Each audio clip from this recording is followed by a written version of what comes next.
Olá IPCA, hoje é quarta-feira, dia 5 de dezembro de 2012. Estamos juntos há 297 dias lendo a Bíblia e hoje vamos ler o capítulo 9 da carta aos Hebreus. Se você já nos acompanhou nas discussões anteriores, eu imagino que os 14 primeiros versículos do capítulo 9 não sejam difíceis para sua interpretação. A mensagem central é que os rituais, as ofertas, os sacrifícios, o sacerdote, o próprio templo, que estavam em funcionamento nos dias em que essa carta foi escrita, eram símbolos da antiga aliança e representavam uma verdade espiritual maior que foi cumprida na pessoa do Senhor Jesus Cristo, que inaugurou a nova aliança. O assunto do capítulo 8 foi a nova aliança e a parte inicial do capítulo 9 é uma espécie de confirmação desse argumento. Todo o aparato da antiga aliança nos demonstra que ela era provisória e que ela apontava para uma nova aliança que foi cumprida na pessoa de Cristo. O tema, portanto, tem bastante conexão com a aliança. E a partir do verso 15, nós vamos ver que a palavra aliança aparece muitas vezes. Só que, na língua grega, o idioma original em que o texto do Novo Testamento foi escrito, a palavra aliança se assemelha muito em significado a uma outra palavra, testamento. O original grego é diateque. E diateque na língua grega é traduzida aqui no nosso texto em português por duas palavras diferentes por causa de uma certa semelhança de significado. Aliança ou testamento. Verifique comigo dos versos 15 até 18 que há várias ocorrências da palavra aliança e da palavra testamento. E isso torna a compreensão desta passagem um pouco obscura. E eu gostaria de tentar esclarecer isso para você. Talvez demore um pouquinho, tenha paciência, eu vou chegar aqui, mas eu preciso voltar lá em Gênesis, passar por Êxodo, antes de explicar isso para você. A ideia de aliança é a ideia de um contrato, de um pacto, de um acordo celebrado. Nos tempos do Antigo Testamento, você não assinava um contrato com firma reconhecida em cartório, mas você cortava uma aliança. Na língua hebraica em que o Antigo Testamento foi escrito, sempre que se fala de uma aliança, de um contrato, ele é cortado. E isso por quê? Se você ler Gênesis capítulo 15, você vai ver que Deus prometeu para Abraão que ia dar a ele um filho, uma descendência, a terra prometida, e Abraão ficava um pouco inseguro, porque o seu herdeiro ainda era o Damasceno Eliezer, e Deus fala assim, ok Abraão, então pegue alguns animais e separe esses animais. E Deus não dá maiores instruções a Abraão, mas Abraão já sabia o que Deus queria com aquilo. Ele sabia que Deus queria cortar uma aliança, celebrar um pacto. Abraão foi lá, pegou aqueles animais, partiu e colocou as metades uma em frente das outras e ficou enxotando as aves de rapina que queriam chegar perto de todo aquele cheiro de carne e de sangue. E Deus passou por entre as metades daqueles animais.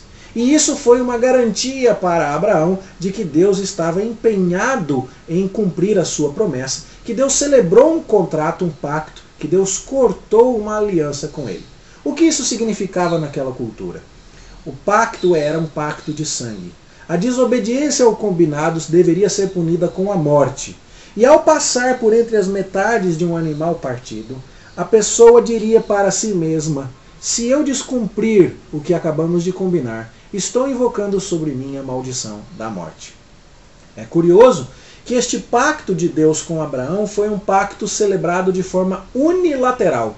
Deus é quem prometeu. E embora Abraão tivesse que cumprir mandamentos, como anda na minha presença e ser perfeito, só Deus passou pelas metades para dizer, este nosso acordo vai acontecer, Abraão, porque eu quero. E porque eu garanto que ainda que você desobedeça, eu resolvo o problema.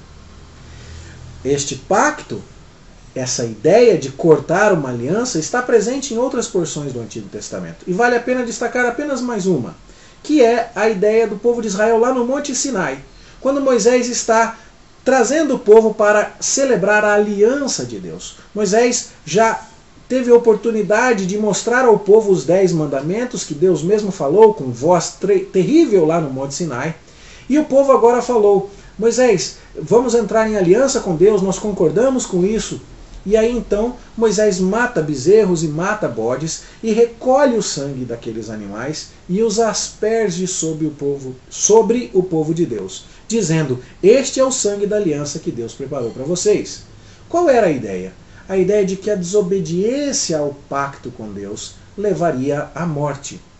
E então, meus queridos, nós temos bem estabelecido no Antigo Testamento, seja nos dias de Abraão, seja nos dias de Moisés, a ideia de que o vínculo de Deus com a humanidade é um vínculo sério, é um vínculo que obriga as partes e um vínculo cuja desobediência tem que ser punida com o derramamento de sangue.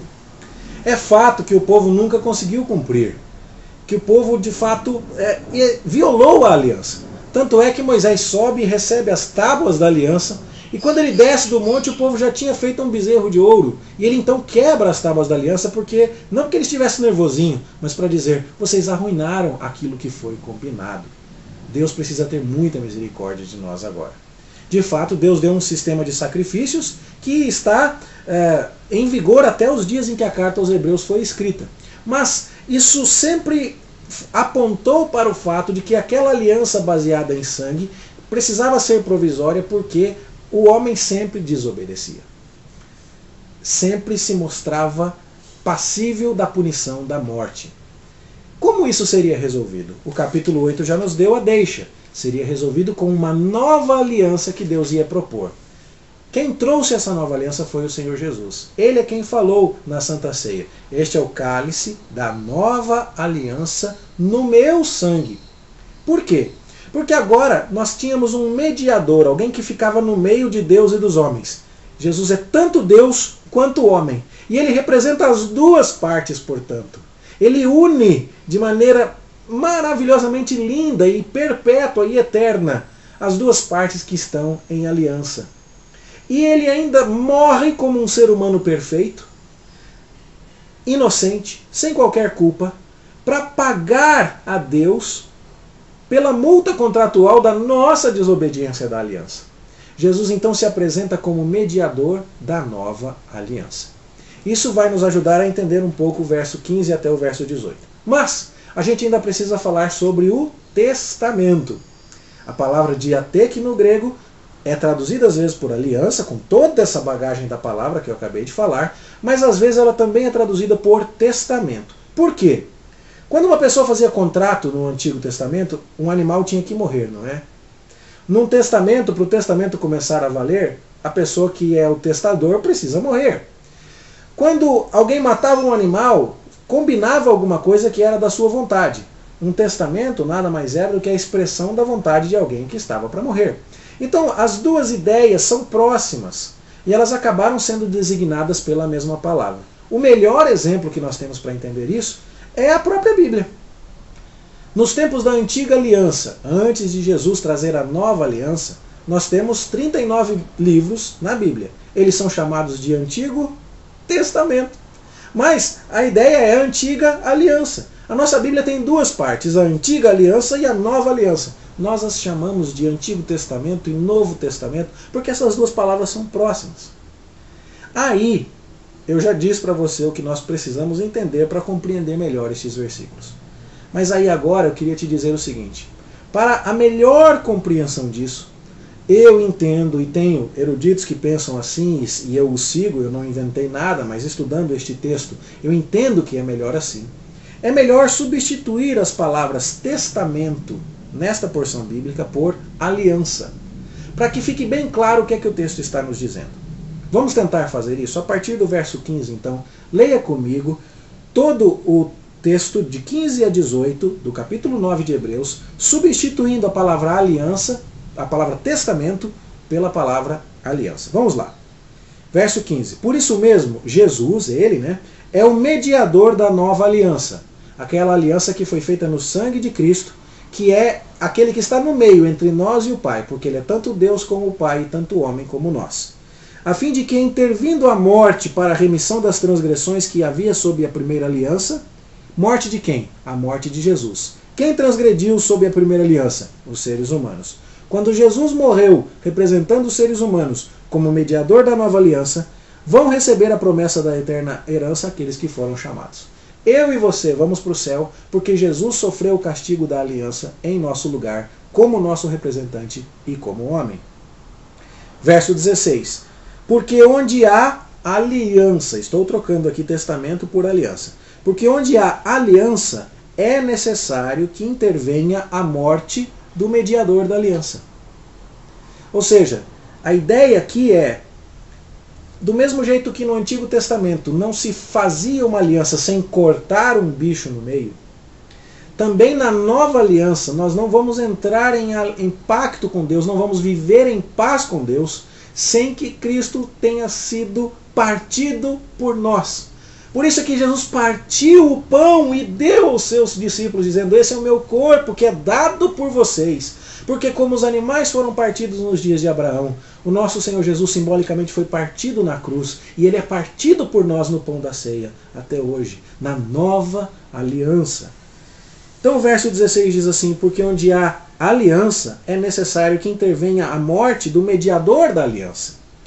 Pois, verso 17, uma aliança, estou lendo de novo, trocando o testamento por aliança. Pois uma aliança só é confirmada no caso de mortos. Se um animal não morresse nos tempos do Antigo Testamento, não tinha contrato nenhum. E se Cristo não morresse por nós, não estaríamos em aliança e em paz com Deus. Visto que de maneira nenhuma tem força de lei uma aliança enquanto vive o mediador da aliança. Enquanto aquele bichinho estivesse vivo e ninguém passasse por suas metades, no meio delas não tinha nada combinado com força de aliança. Da mesma forma, um testamento, é fato, não produz efeitos enquanto o testador não morre. Mas ficar só com a ideia de testamento aqui, embora testamento e aliança sejam ideias próximas, empobrece demais o significado desta passagem. Cristo morreu como aqueles animais morreram nos dias de Abraão ou nos dias de Moisés, para dizer, eu estou pagando a penalidade de sangue que é o preço da desobediência de vocês. Então o verso 18 diz assim, nem a primeira aliança foi sancionada sem sangue. Sangue derramado nos dias de Abraão, sangue derramado nos dias de Moisés. E vai ser assim também nos dias da nova aliança. Diz o verso 22, sem derramamento de sangue, portanto, não vai haver perdão de pecados. Não vai ser possível que nós entremos em aliança com Deus. Há um cântico antigo que diz, Jesus é a aliança entre você e Deus. Isso expressa muito bem a mensagem que está contida aqui. Se é assim, meus irmãos, aqueles hebreus precisavam entender. Eles tinham uma aliança com Deus. Eles eram herdeiros da aliança de Abraão e da aliança de Moisés. Da aliança que estava sendo representada toda vez que um inocente animal morria lá no templo de Jerusalém. Mas Cristo era muito mais do que tudo isso, porque ele era o mediador da nova aliança que foi feita no seu sangue e por seu corpo que foi partido simbolicamente na ceia e foi partido na cruz em nosso lugar. Isso é grandioso demais para que nós coloquemos os olhos em qualquer outra coisa que não seja na pessoa do Senhor Jesus Cristo. Então, meus irmãos, o resto do capítulo aqui vai dizer que esse sacrifício de Cristo é eficaz, que ele aconteceu no verdadeiro santuário celestial, que ele é um sacrifício perpétuo, definitivo, feito de uma vez por todas. E do mesmo jeito que os homens morrem uma vez só, Cristo também se ofereceu uma vez só, porque agora a nova aliança é definitiva. Aleluia! E é por isso que eu e você precisamos de Jesus tão desesperadamente. E é por isso que, como aqueles hebreus precisavam ouvir, eu e você também precisamos ouvir. Jesus é melhor. Não há nada melhor do que Ele. Não há nada mais definitivo. Não há nada depois dele. É Ele, Ele, Ele. Nele tudo subsiste. Nele foram criadas todas as coisas. Ele é o único Deus, o único mediador entre Deus e os homens. Eu espero que esta mensagem densa, que esta doutrina um pouco difícil, é fato, mas que ela tenha sido compreendida por você. Insista, se for o caso, assista novamente o vídeo para entender, procure-nos com as suas dúvidas. Mas se você foi capaz de compreender isso, eu tenho certeza que o seu coração está tão aquecido quanto o meu. Celebramos a ceia no domingo passado, lembramos do cálice, o cálice da nova aliança no sangue de Cristo. Partimos o pão, lembrando o corpo de Cristo partido em nosso lugar, como foram partidos os animais nos dias de Abraão. como eram partidos os animais que celebravam a aliança de Deus com o seu povo nos tempos do Antigo Testamento. Isso tudo nos lembra, nós já temos posse do definitivo, nós já temos Jesus. Prossigamos então, perseveremos, corramos com perseverança a carreira que nos está proposta. E nós vamos daqui a pouquinho, nos próximos capítulos, começar a entrar nesse assunto.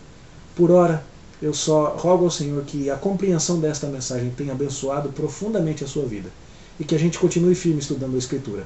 E a gente se encontra aqui amanhã para estudar o capítulo 10, se Deus quiser. Até lá!